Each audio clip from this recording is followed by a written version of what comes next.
Hello everyone, welcome back to our shooting vlog. ये पूरा week दोस्तों बहुत ही ज़्यादा अप्स एंड डाउन से भरा रहा बिकॉज ऑफ हमारी जॉब टाइमिंग जो कि अभी बिल्कुल ही अनप्रिडिक्टेबल चल रही है। Sometimes morning shift, sometimes night shift, क्योंकि हमारी सिर्फ कॉर्पोरेट जॉब नहीं है जो कि 9 to 5 होती है, बल्कि ये एक कंपनी, एक फैक्ट्री है, तो वहाँ पे शिफ्ट के हिसाब से काम चलता है। और अभी रिसेंटली वर्कलोड ऑलमोस्ट डबल हो गया है, इसलिए ही जॉब टाइमिंग में ये अनसर्टेनिटी आई है। खैर सर्टेन तो कुछ भी नहीं है। जैसे अभी ये लेन नंबर 1 जो हमारी फेवरेट लेन हुआ करती थी और प्रॉपर वर्क भी किया करती थी, बट अभी कुछ दिनों से थोड़ी प्रॉब्लम आ गई है इसमें, तो लेन नंबर 2 प्रॉपर वर्क कर रही है, तो हम यहाँ पे शूटिंग करेंगे आज। ट्रेनिंग सेशन शुरू करने से पहले आप लोगों से दोस्तों शेयर करना चाहेंगे कि इसी हफ्ते national rifle association of India के 75 इयर्स कंप्लीट हो चुके हैं। जी हाँ, तो कुछ बेसिक्स इन्फो जो एज अ शूटर हमें पता होनी चाहिए वो आप लोगों से शेयर करेंगे।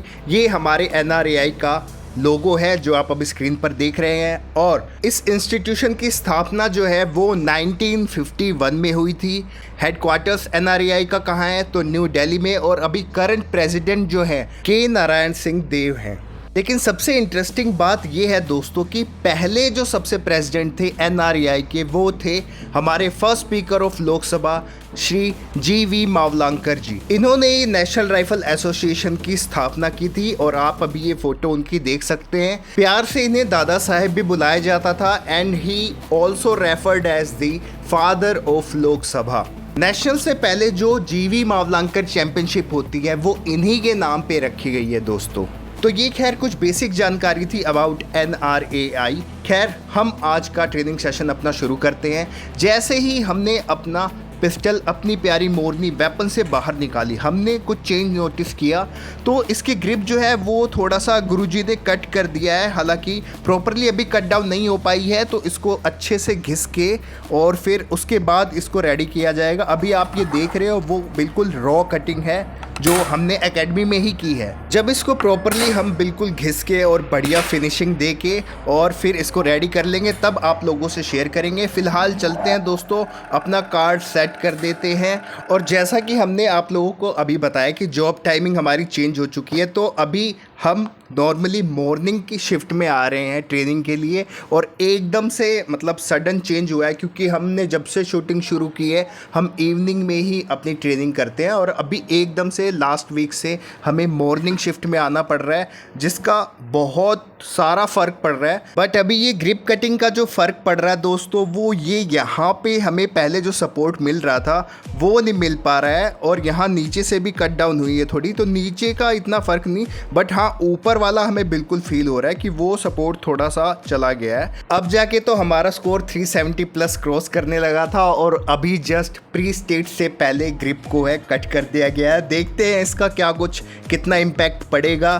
फिलहाल अभी होल्डिंग में तो हमें इतना फील नहीं हो रहा है, बट हल्का तो महसूस होगा। बिल्कुल अभी जो चेंज हुआ है एकदम से, उसका हल्का फुल्का असर तो रहेगा, और हो सकता हो कि ऑलमोस्ट 1 वीक हमें लगे इसको अडेप्ट करने में। फिलहाल अभी आज पहला दिन है ऐसी ग्रिप के साथ, तो बिल्कुल बेसिक से शुरू करते हैं। और फर्स्ट कार्ड आज हम करेंगे वो करेंगे सिटिंग पोजीशन में, और पर कार्ड हम 10 शॉट्स करते हैं, तो इस पर भी 10 शॉट्स करके देखेंगे कि कैसी ग्रुपिंग आ रही है और ग्रिप चेंज का कितना ज़्यादा असर पड़ता है अभी हमारी ट्रेनिंग पे। एक तो जब से ये अभी लास्ट वीक से मॉर्निंग में आने लगे ना दोस्तों, थोड़ी बहुत हमें प्रॉब्लम ये हो रही है कि हम मॉर्निंग में थोड़ा सा हैवी ब्रेकफास्ट लेते हैं, तो अभी डायरेक्टली ब्रेकफास्ट के बाद हम एकेडमी में आ जाते हैं ट्रेनिंग के लिए। तो ऐसा हमें फील हो रहा है कि ब्रीदिंग पैटर्न पे इसका असर पड़ रहा है। जो हम एमिंग एरिया में आने के बाद 5 to 6 सेकेंड का होल्ड रख रहे थे, तो वहाँ पे जब हम ब्रीथ को होल्ड कर रहे थे ना, वो हमें थोड़ी सी प्रॉब्लम आ रही है, जिसकी वजह से शॉट्स जो है थोड़ा सा ऊपर नीचे हो रहे हैं। फिलहाल आप अभी ये हमारा सिटिंग कार्ड की ग्रुपिंग देख लीजिए, तो ग्रुपिंग तो अच्छी है, बट थोड़ा सा लेफ्ट साइड है ये। चलते हैं अब दूसरा कार्ड करते हैं, ब्लैंक कार्ड, और वो भी स्टैंडिंग पोजीशन में। यहाँ पे सिर्फ और सिर्फ हमारा जो फोकस होगा वो हमारी साइड पे होगा। तो देखते हैं स्टेप बाय स्टेप करेंगे जैसे हमने बिल्कुल शुरू से शुरू किया था, सिटिंग में, उसके बाद स्टैंडिंग में। तो अभी ये सेकंड कार्ड करेंगे और पूरा फोकस जो है साइड पर रखेंगे और फील करेंगे कि ग्रिप की वजह से कितना क्या कुछ चेंज आया है। और अभी जो हमने ये ओवर ईटिंग की वजह से ब्रीदिंग इशू का प्रॉब्लम आप लोगों से शेयर किया, तो आप लोग बताइए दोस्तों कि आप लोगों के साथ भी ऐसा कुछ होता है क्या? क्योंकि हमने पूरे ये थ्रू आउट और जर्नी हमने ये एक्सपीरियंस किया है कि जब हम ज़्यादा खा लेते हैं तब हमें प्रॉब्लम होती है और जब हम बिल्कुल नहीं खाते हैं तब प्रॉब्लम होती है। तो ऐसा हमने फील किया है कि बिल्कुल हमें जैसे इस स्पोर्ट में अपनी साइट को और अपनी बॉडी को बैलेंस करना ज़रूरी है ना, सेम उसी वे में ट्रेनिंग के दौरान उससे पहले हमारी डाइट को भी बैलेंस करना उतना ही ज़रूरी है। आप लोगों की क्या राय है इस बात पे? हमसे ज़रूर कमेंट बॉक्स में लिख के शेयर कीजिए। और अभी ये जो हम सेकंड कार्ड कर रहे हैं दोस्तों, ब्लैंक कार्ड, इस पे अभी हमें फील होना शुरू हुआ है कि हाँ, ग्रिप चेंज की वजह से कुछ तो असर हुआ है। अब तो जब कार्ड आएगा तभी ग्रुपिंग पता चलेगी। लेकिन दोस्तों, ब्लैंक कार्ड पे जब हम शूट कर रहे होते हैं तो काफ़ी बार हमारे मन में ये सवाल आता है कि हमें कहाँ पे मतलब स्टॉप करना है, हम एमिंग एरिया अपना कहाँ पे लें। तो ब्लैंक कार्ड पे दोस्तों जब भी आप शूटिंग ट्रेनिंग करें तो बिल्कुल नेचुरली अलाइंड वे में जहाँ आपका हाथ आके रुकता है, आपका एमिंग एरिया कार्ड पे बनता है, हर बार वहीं पे आपको एम करना है।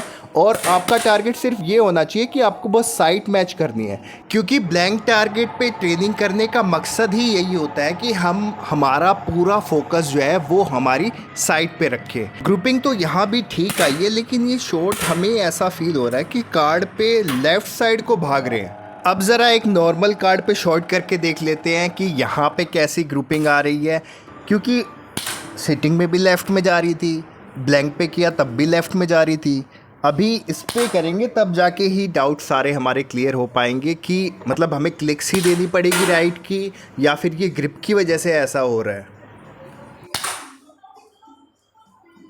तो 10 शॉट्स हुए हमारे कंप्लीट और अब देखते हैं दोस्तों ग्रुपिंग किस साइड है। तो यहाँ पे भी ग्रुपिंग लेफ़्ट साइड में बन रही है, ऑलमोस्ट सेंटर में भी है, बट लेफ़्ट को भाग रहे हैं शॉट। फिर हम पहुँचे लेन के उस पार टारगेट चेंज करने के लिए और वहाँ पे हमने देखा दोस्तों ये किसी की पैलेट जो है वो नीचे बोर्ड पे हिट हो गई है और ये देखो कितनी अंदर घुस गई है। ये भले ही हम एयर वेपन यूज़ कर रहे हैं बट फिर भी ये कितना डेंजरस हो सकता है अगर ये किसी के ऊपर या किसी की स्किन पे चल जाए तो।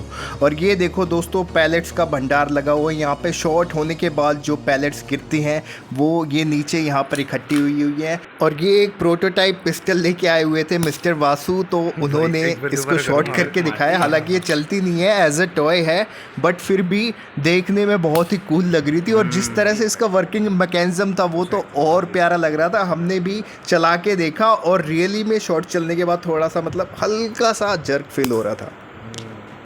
हल्का लगा राइट में जा रही है। डिजिटल लेन पे टेम्पलेट सेट करने के बाद अब हम अपना पूरा सेटअप लेकर पहुंचे लेन नंबर 6 पर। और अब यहीं पे दोस्तों 40 शॉट्स करके देखेंगे। हालांकि अभी तक हमने मैनुअल पे जो करके देखा है ग्रुपिंग ठीक है बट लेफ़्ट साइड में जा रहे हैं। तो यहाँ डिजिटल टारगेट पे ऐसा कुछ ना हो उसके लिए हमने पहले ही थोड़ी बहुत राइट की क्लिक्स दे ली। ऑलमोस्ट 3 क्लिक्स दी हैं ताकि हमारे शॉट्स यहाँ पर टू द सेंटर आए। टाइमर सेट करके और उसके बाद साइडर पे ही 40 शॉट करेंगे। मैच प्रॉपरली नहीं लगाएंगे क्योंकि फर्स्ट डे है ना, थोड़ा सा ग्रिप के बारे में पता तो चल जाए, थोड़ा सा अंदाज़ा लग जाए।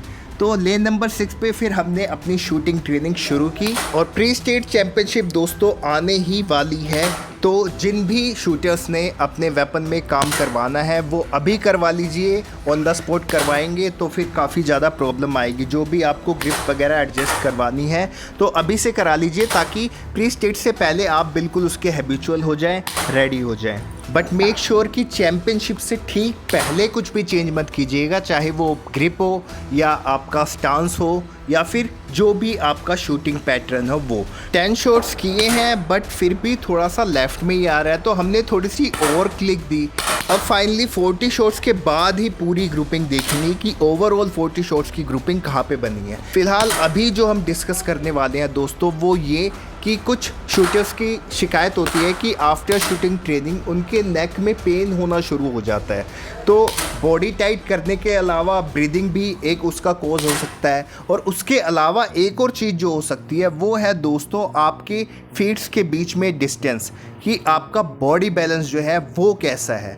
तो जब भी आप बिल्कुल नॉर्मली अपने कंफर्ट के अकॉर्डिंग बॉडी को बैलेंस करके अपने स्टांस लेंगे, अपना पोजीशन लेंगे, पिस्टल को एमिंग एरिया में ले जाएंगे, तो आपका हैंड भी रिलैक्स्ड रहता है और कंफर्टेबल रहता है। तो उस दौरान आपको कहीं भी स्ट्रेन नहीं पड़ रहा होता, ना ही आपकी गर्दन पे और ना ही आपके शोल्डर पे, बिल्कुल रिलैक्स्ड रहते हैं आप। लेकिन जब कभी फीट्स के बीच का गैप जो है वो ज़्यादा हो जाता है तो फिक्स्ड एमिंग एरिया के हिसाब से हमारी हाइट डिक्रीज हो जाता है, जिसकी वजह से यहाँ पे पेन और स्ट्रेन होने लगता है, नेक में पेन होने लगता है फ्रंट साइड में। बट जब भी आपके पैर जो हैं वो क्लोज हो जाते हैं तो इसकी वजह से क्या होता है, आपकी हाइट आपके एमिंग एरिया के हिसाब से इंक्रीज़ हो जाती है। तो एमिंग एरिया तो सेम रहता है। तो उसके बाद जब हमारे फिट्स क्लोज होते हैं तो हमें अपना हाथ जो है एमिंग एरिया में लाने के लिए, हमारे एमिंग एरिया में लाने के लिए हल्का सा नीचे करना पड़ता है, जिसकी वजह से फिर हम नेक को ऐसे रोटेट करके और फिर साइड पे देखते हैं। तो इसकी वजह से यहाँ पीछे इस साइड गर्दन में पेन होना शुरू हो जाता है, नेक में पेन होना शुरू हो जाता है। तो ये कुछ रीजंस हैं जिसकी वजह से राइट और लेफ़्ट साइड नेक पेन होता है। तो जो भी आपकी प्रॉब्लम हो उसको अच्छे से ऑब्ज़र्व कीजिए, देखिए, हो सकता हो आपके फीट जो हैं थोड़े क्लोज हों, थोड़े ज़्यादा वाइड हों, तो उसके हिसाब से अपने बॉडी पोजीशन को एडजस्ट कीजिए, जिसमें आप कंफर्टेबल हो उसके हिसाब से ही चलिए। और हर बार सेम फिर उसी पोजीशन उसी स्टांस में खड़े होना है, ये बात ध्यान में रखकर चलनी चाहिए। फ़िलहाल अभी जो शॉट्स जा रहे हैं दोस्तों, बहुत ही ज़्यादा परफॉर्मेंस डाउन चली गई है। लास्ट वीक ही हमने अपना हाईएस्ट स्कोर मारा है 380 और अभी बहुत गड़बड़ हो गई। आप लोगों को स्कोर दिखाएंगे। फ़िलहाल हमारा मैच जब ख़त्म हुआ तो हमारी नज़र पड़ी ये यशु पे, और ये भाई डमी पिस्टल लेके कुछ कर रहे थे। तो हम इनके पास पहुँचे और हमने देखा कि ये जो होल्डिंग डंबल्स थे उससे खेल रहे थे। होल्डिंग करोगे क्या? फिर कुछ ना कुछ एक्टिविटी ये एकेडमी में करते ही रहते हैं। और इसी हफ्ते इन्होंने मिस्टर आयुष से अपना एरोप्लेन बनवाया। आप लोग भी देखिए ज़रा कैसा बनाएंगे यशु, आप बताओ ज़रा। आपको नहीं पता? पहले देखा नहीं है? पहले बनवाया नहीं है इनसे? नहीं बनवाया था, तो भैया से भी पड़ा। एक एरोप्लेन वो पड़ा हुआ है भाई। तो ये पहले जो इनका एरोप्लेन बनाया था ये तो उधर पहुंचा दिया गया और अभी मिस्टर आयुष बना रहे हैं इनका एरोप्लेन। और ये कुछ अलग ही तरीके से बना रहे थे, मतलब हम जब बनाते हैं तो थोड़ा अलग तरीके से बनाते हैं, ये कुछ नई टेक्नोलॉजी का यूज़ कर रहे हैं और देखते हैं कैसा बनता है।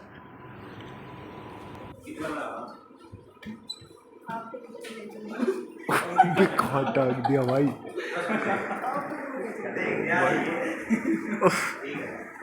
अब ये आइए उतरेगा कैसे भाई? फिर से बन जाएगा यार, पेपर लेके आ। अरे रो क्यों रहा है? पर ही टांग दिया भाई। वो उतारी। रुक जाओ, स्टैंड से उतार। प्लेन टेक ऑफ तो हुआ लेकिन हवा में ही रह गया। उसके बाद मिस्टर शुभम पहुँचे वहाँ पे। इनकी हाइट थोड़ी ज़्यादा है तो ये पहुँचे और फिर इन्होंने यशु का एरोप्लेन उतारा भाई। तब जाके उनकी सांस में सांस आई कि एक तो बड़ी मुश्किल से बनवाया था वो भी बिल्कुल टांग दिया ऊपर। तो ये लगा दोस्तों हमें इस हफ्ते का सबसे फ़नी मोमेंट। फ़िलहाल आज की ट्रेनिंग तो हमारी ख़त्म हुई और स्कोर तो मतलब इतना ज़्यादा डाउन चला गया था। अभी लास्ट वीक हम 380 हिट करके आए हैं और अभी आज का स्कोर आप लोगों को क्या दिखाऊं, बस दिखाने लायक नहीं है। इट कैन बी एनीथिंग, मतलब हो सकता हो कि हम ज़्यादा खा के आए हैं इस वजह से प्रॉब्लम हो, या एकदम से अपनी मॉर्निंग शिफ्ट में आ गए हैं उस वजह से हो। खैर जो भी प्रॉब्लम हो आप लोगों को दिखाते हैं। तो स्कोर रहा है दोस्तों 354 और लेफ़्ट साइड ही ग्रुपिंग आ रही है और क्या पता हो सकता हो ग्रिप चेंज की वजह से ऐसा हुआ है। खैर अब मॉर्निंग में आए हैं तो जाते टाइम दोपहर हो जाती है और बाइक की सीट बिल्कुल गर्म हो चुकी है तो हमने हैंड टॉवल यूज़ कर लिया है। बाकी मगर हिमांशु सर देसी जुगाड़ लगाते हुए धूप बहुत तेज है तो चलते हैं घर को दोस्तों। अब आपसे मिलेंगे नेक्स्ट वीक, तब तक अपना ख्याल रखिए। Take care, bye bye.